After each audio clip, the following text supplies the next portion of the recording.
Na moya lelo bato belé balingaka jamais kubandana mutu likambo tango eza mukie tango eza na ebandeli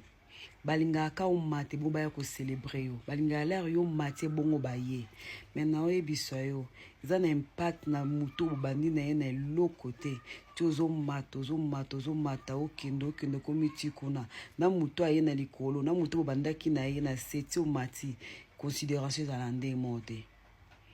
considération ezala ndenge moko te yo mutu olingaka kako le baninga ba matie bongo yete yo mutu omoni mutu moko abandi eloko moko vision moko ekomona nango mukie bato baza penze ebele te ba promesse nzambe eza na kati wana mais yo yebi te na oyebisa o kangama na vision wana ba oyo ozolanda ozotala ozoconsidere makasi babanda pe na eloko te bamata kangama na moto abandi na se lebo mata e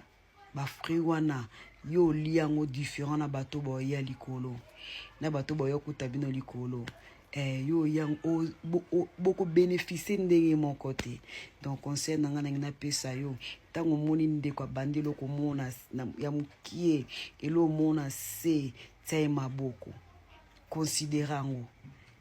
soutenir ngo pour lobby yo lia koleka obuka koleka merci moi conseil à mukia ngwana ko négliger te aye bango abazaka te na kekuna te osutuka